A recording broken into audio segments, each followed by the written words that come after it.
Olá, seja bem-vindo ao Tempo Âncora. Nesses últimos encontros estamos olhando algumas biografias do Antigo Testamento, tentando perceber a natureza e a forma dos livramentos que Deus dá ao seu povo, às pessoas que o buscam, que depositam a fé nele.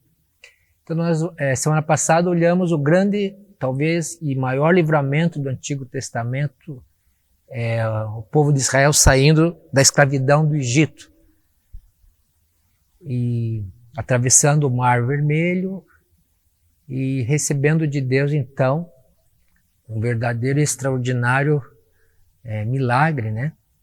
E é a Páscoa do judeu. Nós estamos essa semana pertinho da Páscoa, né? Sexta-feira é a paixão de Cristo, domingo é o domingo da vitória, da ressurreição de Jesus.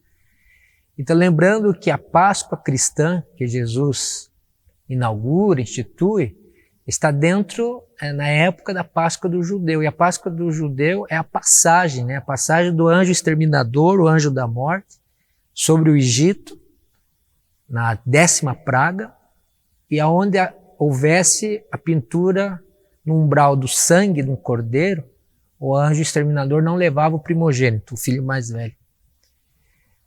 E essa é a passagem, então, da escravidão de um povo à liberdade. E hoje nós vamos continuar com Moisés, no capítulo seguinte dessa grande libertação que o povo de Israel, o judeu, até hoje comemora. E hoje nós estamos, então, no texto que nós vamos seguir, é justamente o Êxodo 15. E Êxodo 15 começa com a expressão: então Moisés e os israelitas entoaram este cântico ao Senhor.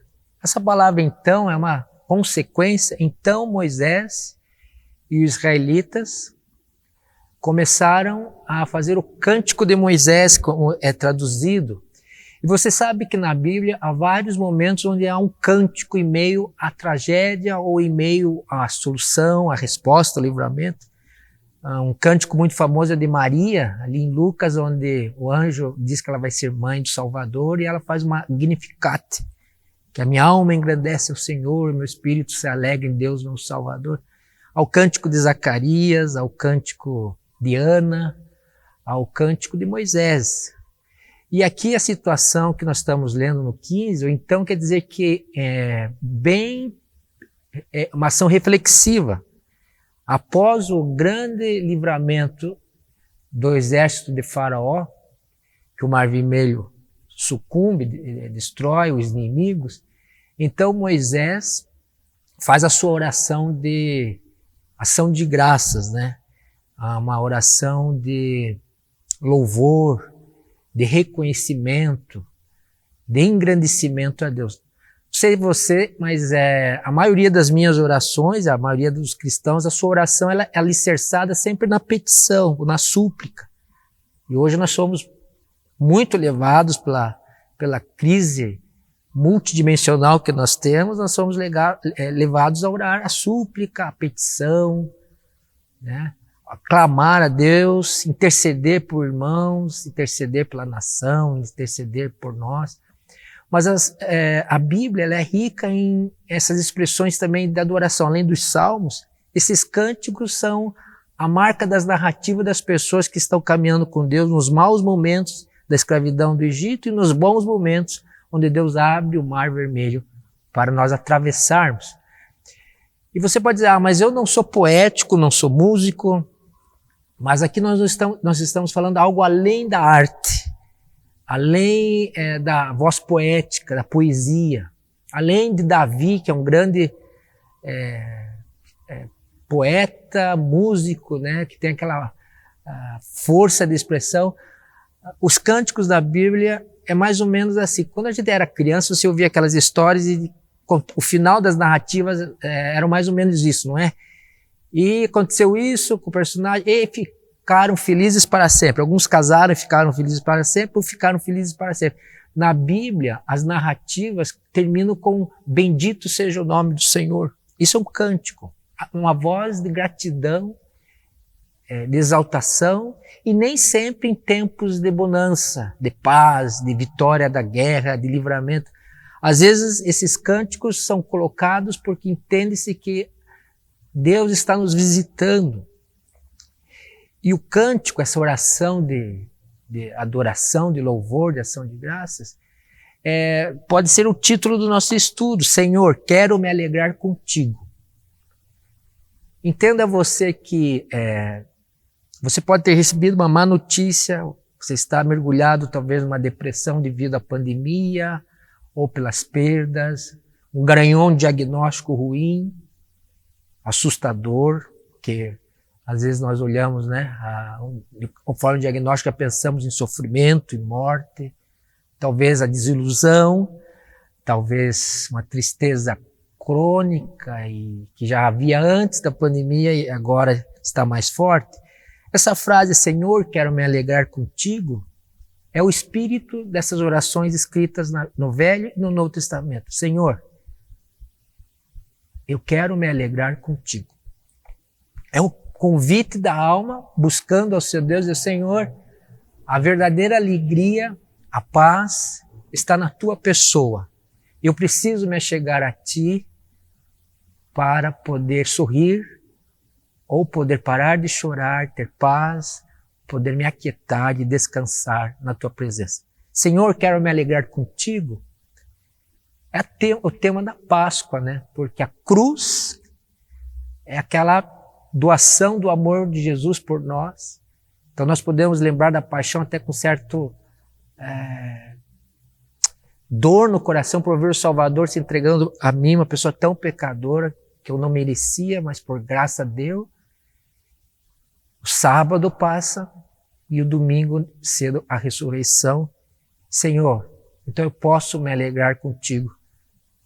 Porque se a sexta da entrega da dor ao domingo da vitória, da vida e da ressurreição e da esperança, por isso que é âncora. Senhor, quero me alegrar contigo, é o tema que nós vamos falar, já estamos falando, mas que engloba o cântico de Moisés. Os cânticos na Bíblia, reafirmo, são finalizados com a expressão bendito seja o nome do Senhor. Talvez às vezes não tenha nem essa frase, mas o espírito da oração é essa. Senhor, bendito seja o vosso nome. Senhor, quero me alegrar contigo.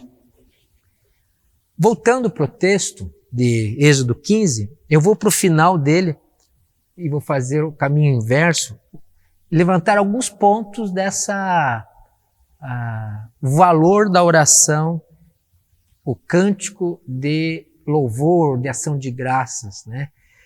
O final do capítulo 15, a partir do verso 20, diz assim, é o final.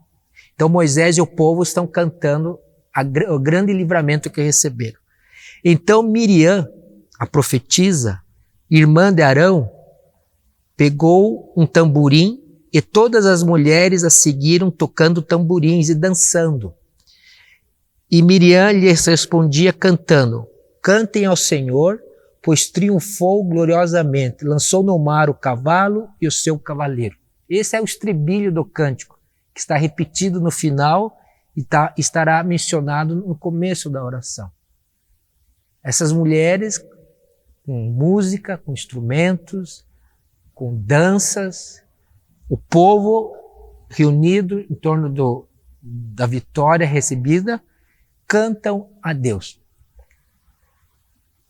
Você pode estar perguntando, mas se eu recebesse aquela bênção que eu estou esperando, estou pedindo, quem sabe eu teria coragem de levantar a minha voz e ir além da oração de súplica e de petição, parar um pouquinho, um tempo na minha sala ou no meu quarto e arriscar corajosamente, ou seja, ter a ousadia de cantar ou de falar a minha oração de gratidão, de louvor a Deus, de uma forma simples e espontânea.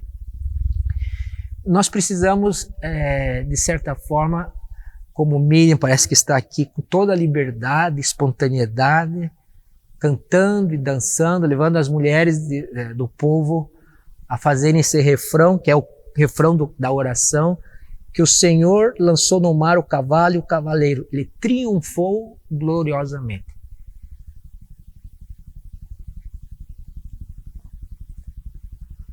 O versículo 1, então, indo para o início dessa oração, nós vamos levantar alguns pontos hoje para lembrar a nós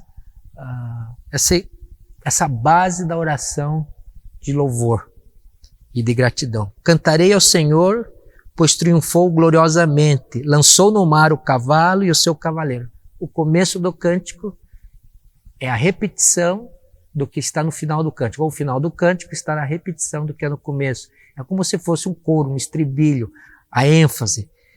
O Senhor é a minha força e a minha canção, versículo 2. Ele é a minha salvação. Ele é o meu Deus e eu o louvarei. É o Deus de meu Pai, eu o exaltarei.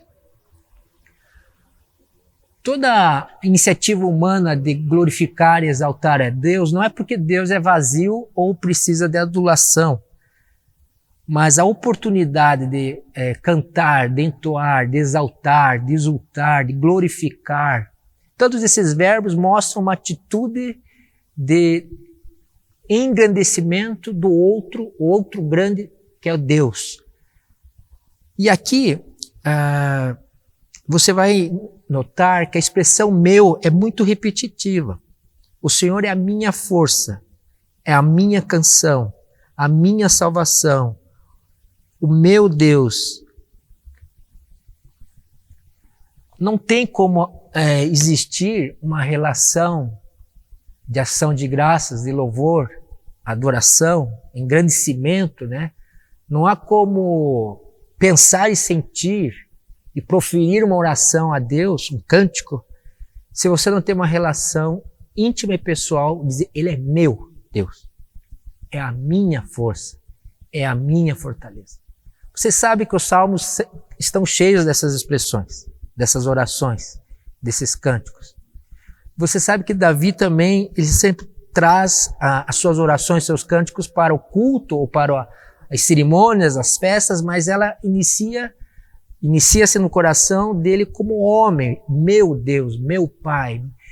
Então, o início desse momento de encontro com Deus, onde nós queremos glorificá-lo, exaltá-lo, bendizer a Deus, é um encontro onde eu reconheço pessoalmente que eu posso ter necessidades. Eles não chegaram na Terra Prometida ainda, mas eu paro para olhar para trás, para ver o que Deus tem feito por mim, e eu paro, ou seja, eu dou um tempo especial para eu olhar para mim e ver quem é Deus para o meu coração, pessoalmente. Não é tão difícil se nós silenciarmos, aquietarmos um ambiente de ruídos, de interrupções ou de pressa, e em algum momento começar a dizer, quem é Deus para mim? Senhor, o Senhor é meu Pai. O Senhor é a minha socorro, é para quem eu vou correndo quando tenho medo, é meu refúgio.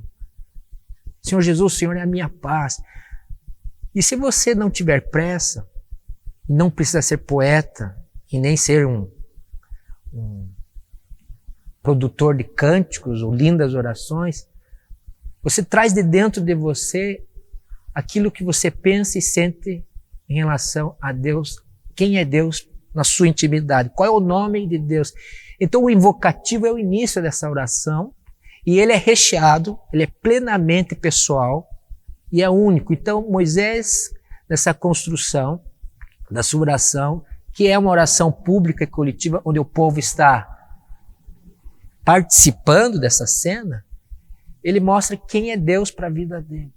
E você sabe que se você for tocado no seu coração, e eu incentivo você, que é da Igreja Batista do Prado ou não, às vezes, deixar as suas petições para um lado e falar, eu preciso fazer assim, às vezes, para mim poder ter uma oração de ação de graça. Ou eu escrevo, senão eu não consigo, porque eu sou sempre tocado por necessidades, pela pressa, pela intercessão por pessoas, por pedidos.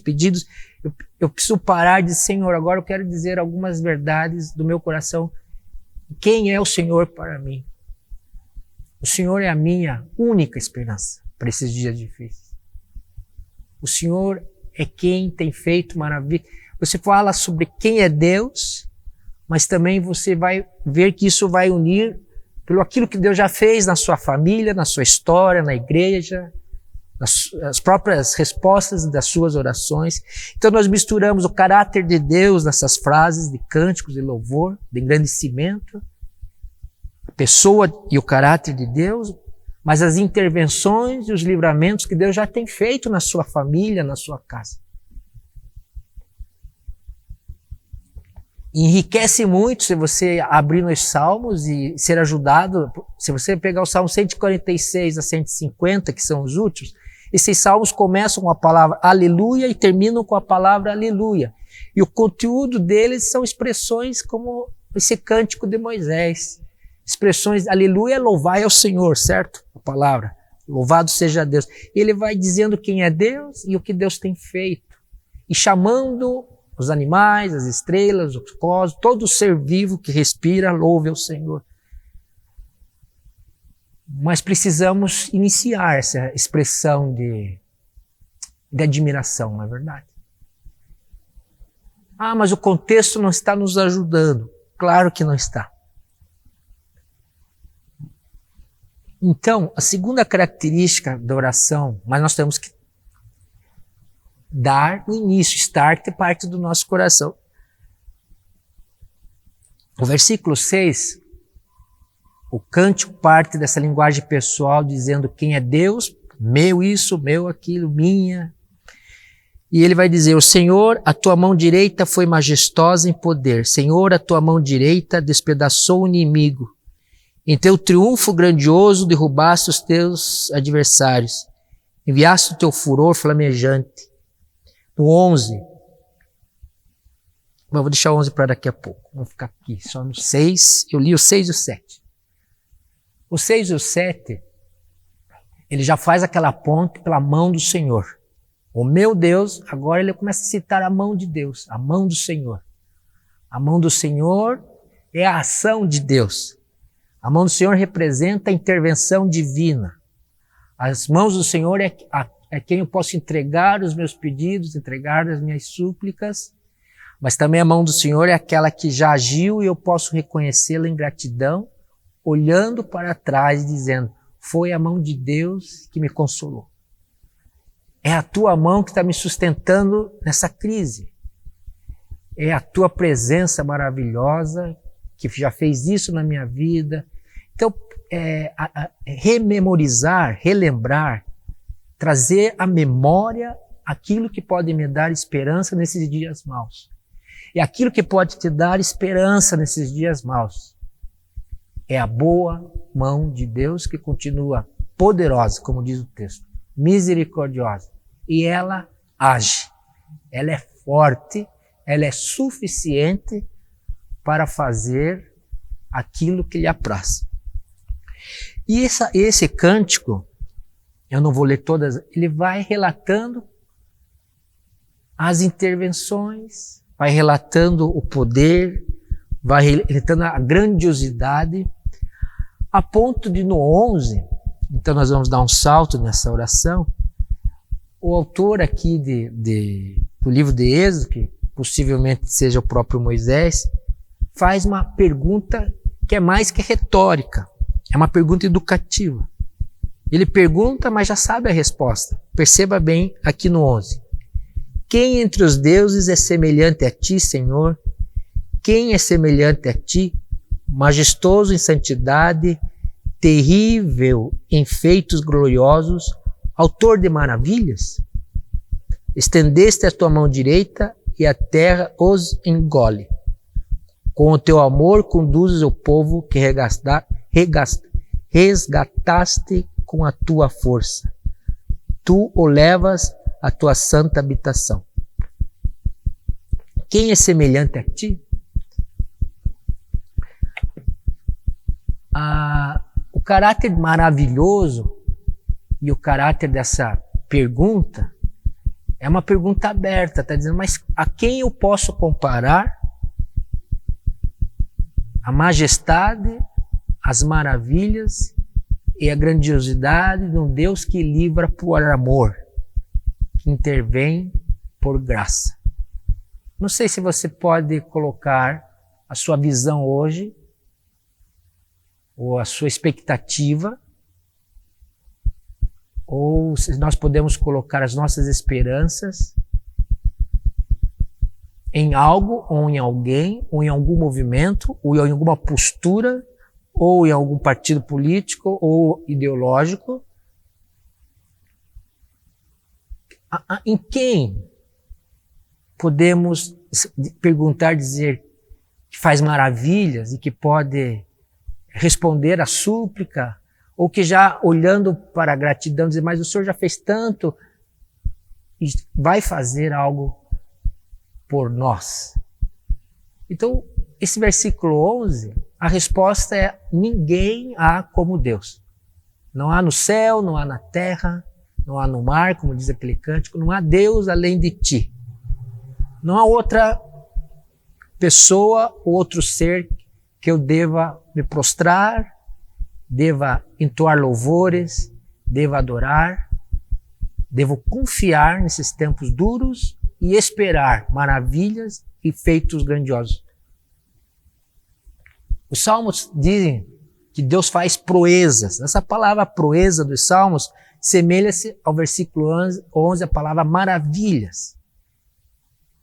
Esse é o tom de uma oração de ação de graça. Eu estou maravilhado pela fidelidade de Deus na minha história, no meu passado. Estou maravilhado porque as coisas estão difíceis, mas eu posso me achegar e, Senhor, eu quero me alegrar contigo nesse dia. Ajuda-me porque estou triste, estou cansado, estou amedrontado, estou pesaroso.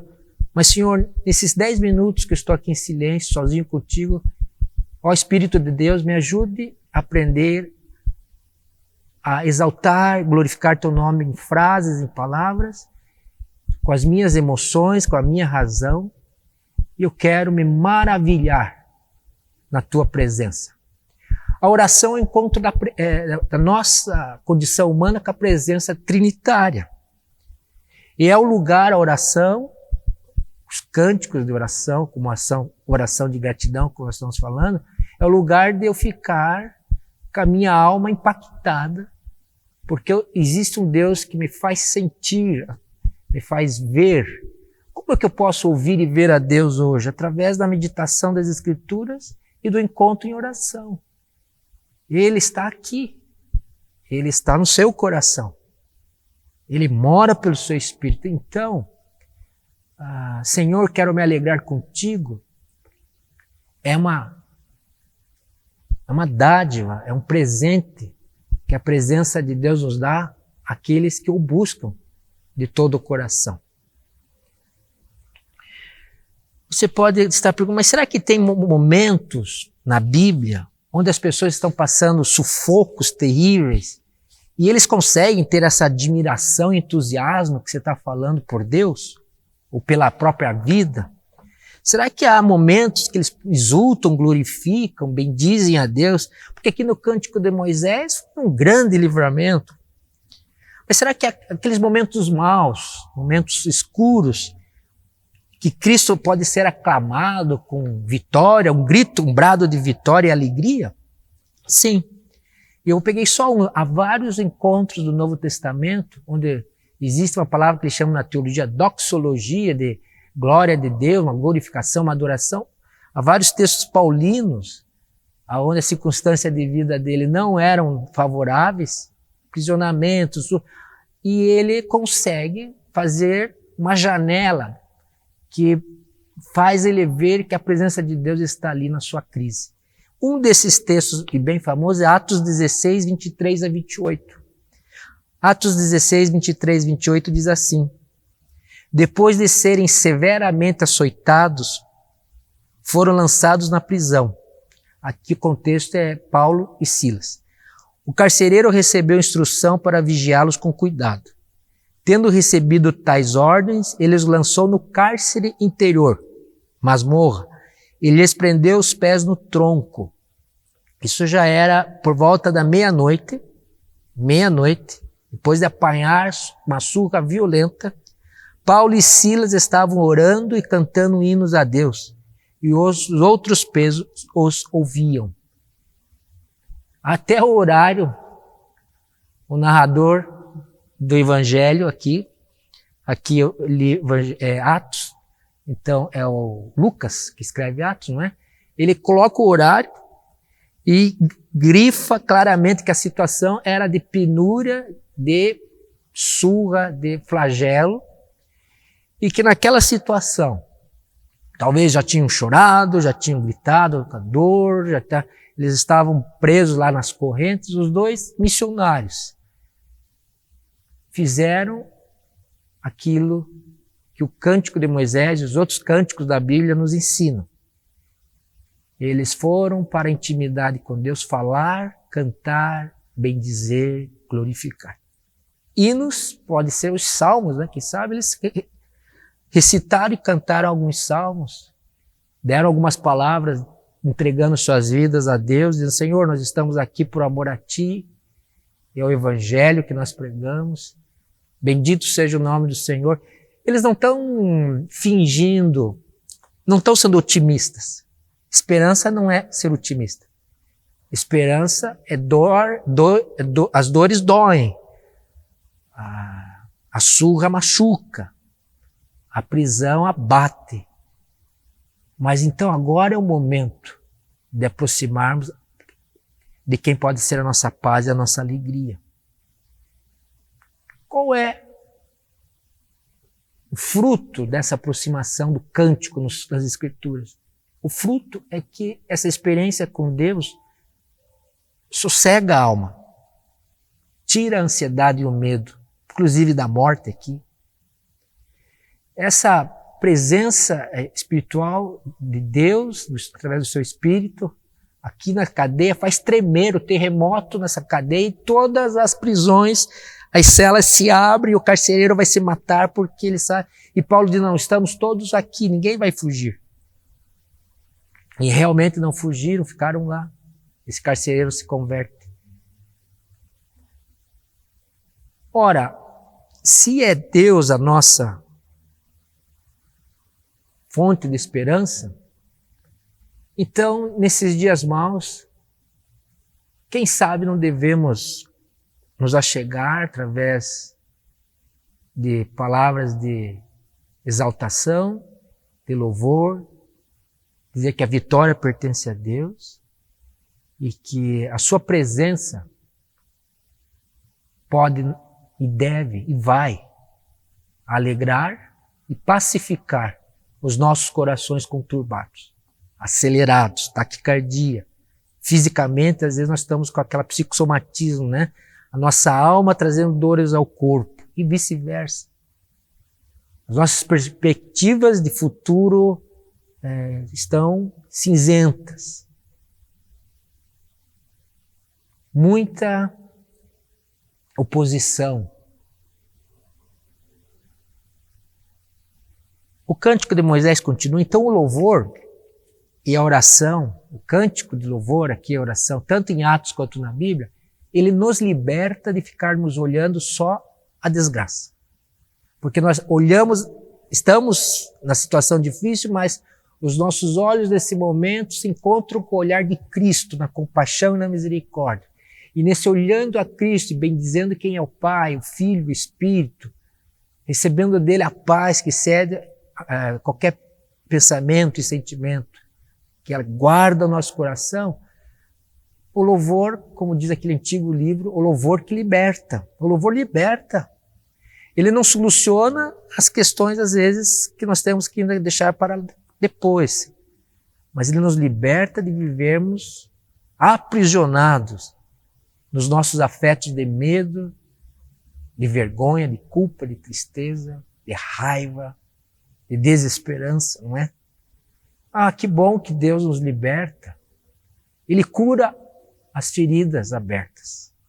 Ele apazigua a alma, porque o Senhor Jesus é manso e humilde de coração. Por isso que ele diz, vinde a mim, os cansados e oprimidos, e eu vos aliviarei. Esse alívio para a alma, só Jesus nos dá. Só Cristo tem. Só Cristo tem. Chegando no final dessa oração, que é o Cântico de Moisés, onde ele já falou muito do que Deus fez, do que Deus faz, de quem é Deus, já se pergunta a quem ele vai comparar a presença e a intervenção divina no 11 e o 12. A partir do 15, diz assim, na verdade o 17, tu o farás entrar e o plantarás no monte da tua herança, no lugar, o Senhor, que fizeste para a tua habitação, no santuário. O Senhor, que as tuas mãos estabeleceram. O Senhor reinará eternamente. Há duas imagens aqui. A última frase, que o Senhor é um rei, o Senhor reinará eternamente. Mas antes do 17, está tendo uma metáfora que o Senhor, além de destruir os inimigos, que foi o Egito e Faraó com seu exército, ele vai plantar, como se fosse uma vinha.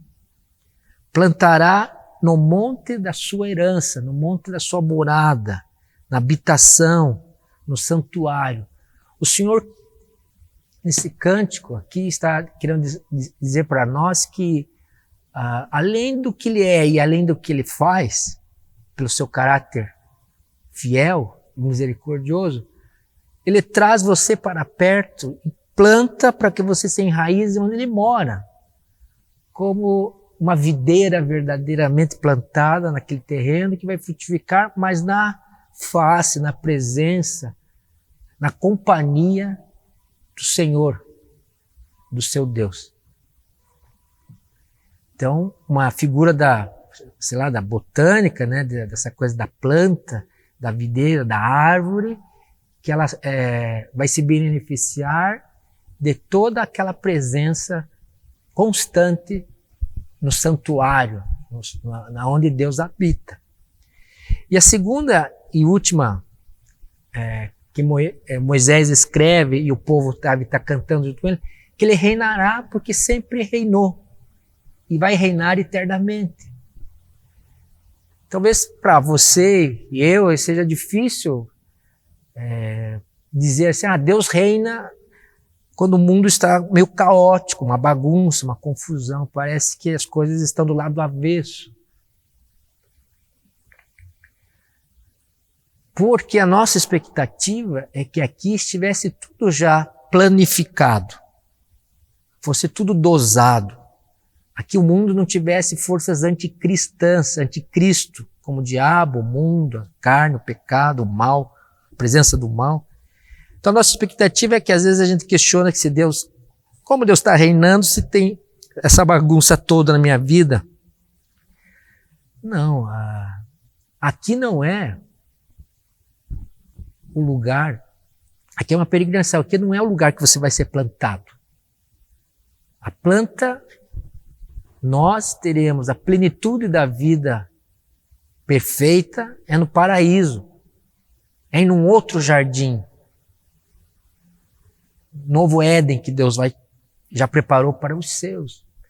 Aqui, por permissão de ser rei, então o nosso rei é um Deus que permite a oposição a ele, aqui na terra.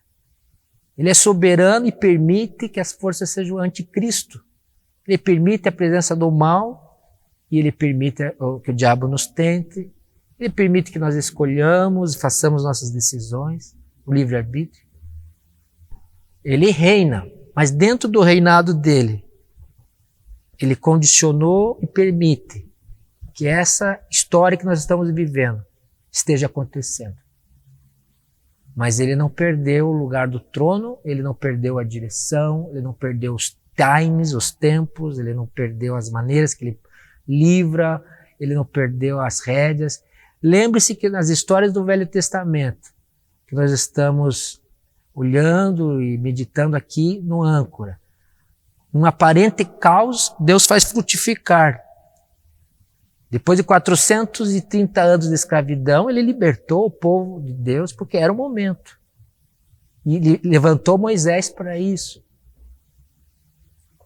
E quando o povo vai ser, muitos anos depois, exilados lá na Babilônia por Nabucodonosor, ficou 70 anos. Mas no tempo oportuno, Daniel entendeu a profecia, eles voltaram para a terra prometida. Então, esses tempos que nós estamos vivendo de conturbação, não riscam, não arranham a glória e majestade do Rei Jesus que reina eternamente. Quando o mundo está caótico ou quando ele está um pouco mais pacificado. Deus, o Senhor Deus, é o Rei dos Reis e Senhor dos Senhores. Terminamos aqui, mas continuaremos a semana que vem, próximo capítulo, onde, a partir do cântico de vitória que eles estão cantando, louvando, esse povo é levado para o deserto para ser provado. Interessante, eles estavam na escravidão, semana passada, foram libertos, fazem essa manifestação maravilhosa de adoração, mas Deus os leva ao deserto. Ou seja, a vida aqui tem esses ciclos, tem essas estações, esses momentos, mas todas elas estão debaixo da poderosa e soberana mão do Senhor Jesus, que é vivo, Páscoa, e ressuscitou então, e é rei. E a esse rei, então, nós vamos terminar com uma oração. Então mantenha a sua esperança viva no seu coração. Senhor Deus e Pai do nosso Senhor Jesus, agradecemos pelo sacrifício, a nossa Páscoa, que é a nossa salvação em Jesus. Agradecemos que Jesus ressuscitou, está vivo, e daqui a uns dias poderemos orar, como essa oração que vimos hoje, celebrar, bendizer e glorificar, porque o Senhor operou grande salvação através de Jesus. Obrigado porque temos uma fé viva num Deus que é vivo e reina. E é acima de todos os poderes, todos os principados, potestades, todas as forças desse mundo se subjugam, estão debaixo dos pés de Jesus Cristo. Obrigado, Senhor Deus, porque Tu és a nossa esperança, é o nosso socorro no momento oportuno. Nós Te bendizemos porque a nossa oração é ouvida, porque é feita em nome de Jesus. Nós agradecemos porque o Senhor é Deus fiel, e podemos relembrar na nossa vida quantas vezes o Senhor foi Salvador e Senhor. Bendito seja o nome do Senhor. Essa é a nossa oração.